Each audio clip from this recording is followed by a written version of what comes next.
Buenas tardes, profesor. Mi nombre es Alem Maripán Guevara. Soy estudiante de la Cátedra de Psicoterapia Cognitivo-Conductual 2 y a continuación voy a presentar mi trabajo correspondiente a la unidad número 3.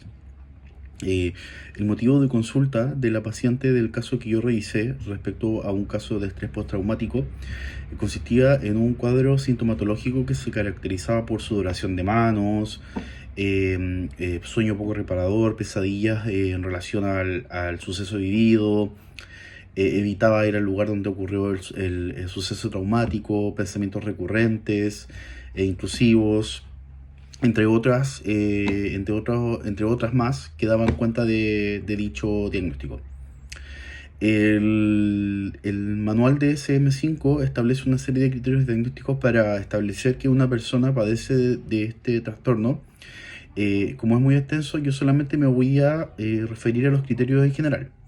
El criterio A explica que este trastorno podemos estar en presencia de este trastorno cuando nos encontramos frente a una situación de duelo por muerte, una lesión grave, violencia sexual o una amenaza real real o una amenaza que haya sido vivida por otra persona y que la persona haya presenciado. El criterio 2 versa sobre la presencia de uno o más síntomas intrusivos asociados al evento traumático que comienzan luego del evento traumático. Estos pueden ser recuerdos angustiosos, sueños angustiosos, pensamientos rumiantes, reacciones disociativas, malestar psicológico, en fin.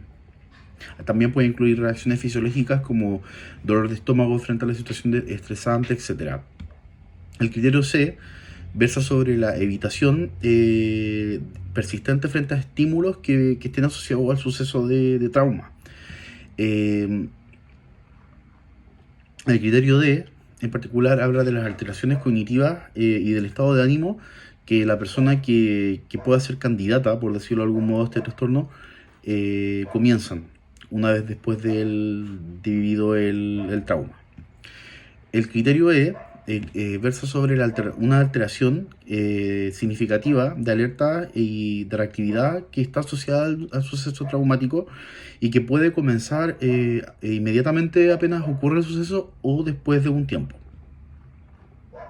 Respecto al criterio F, señala que la duración de los criterios B, C, D y E es superior a un mes. Vale decir, toda la sintomatología que yo describí antes en los criterios tiene que presentarse por al menos un mes. El criterio G habla sobre la alteración de una causa malestar clínicamente significativo o de deterioro en lo social, laboral u otras áreas de funcionamiento. Esto pasaba en el caso porque la paciente no podía volver a su trabajo. Por último, el criterio H habla de que la alteración no se puede atribuir a otro cuadro sintomatológico fisiológico o a uso de sustancias como por ejemplo drogas o alcohol o un tipo de medicamento que altere la conciencia. Respecto al punto C del trabajo, selecciona argumentación de una estrategia interventiva de psicoterapia basada en la evidencia apropiada para dicho caso. La estrategia que yo escogí para este caso son las relacionadas a las técnicas para control de la ansiedad, particularmente el entrenamiento en inolocuación al estrés. Decidí la justificación de la decisión de esta técnica es porque si bien mi poco manejo del inglés me permitió entender que en una parte que el terapeuta entregaba un documento donde le explicaba de qué se trataba el tratamiento que ella estaba por realizar, los síntomas, etc. Y ella lo recibía bien. Al ser esta estrategia muy dirigida, me pareció que era adecuada para el caso.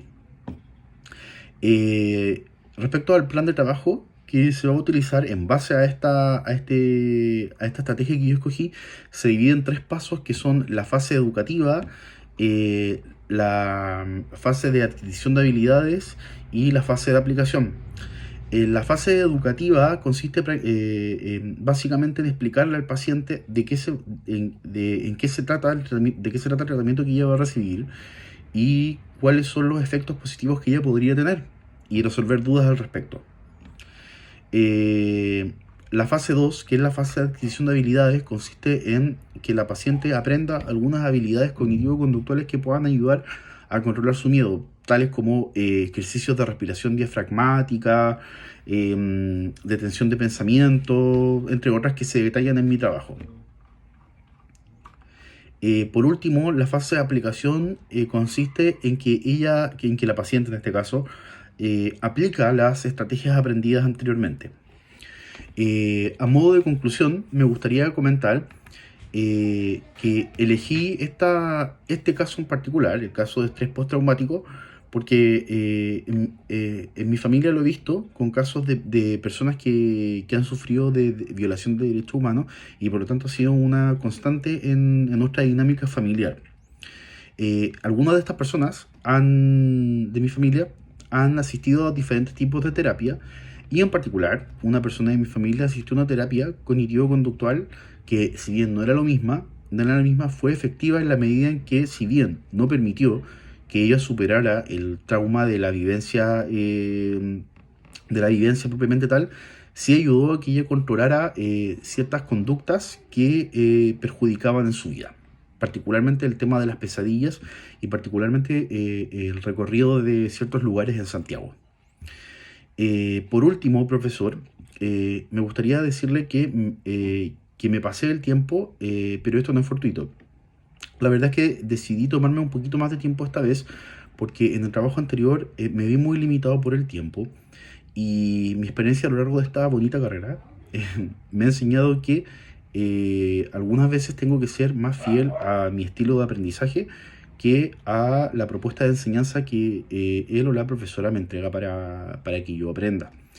Eh, Esto bajo ningún motivo significa que yo tenga la intención de faltar al respeto a los profesores que tanto nos enseñan y que yo tanto admiro profundamente.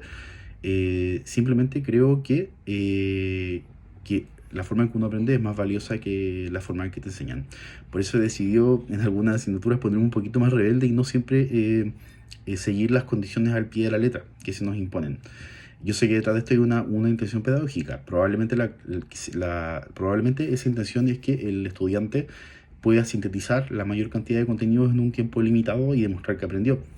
Pero en mi caso personal, yo prefiero aprender explayándome un poco más. Creo que así aprendo mejor. He tenido la experiencia de que algunos profesores han recibido esto de manera muy positiva, por eso no doy el tiempo de explicarlo ahora, porque primero porque usted me parece que es un profesor que siempre es que acoge muy bien las dudas que uno tiene.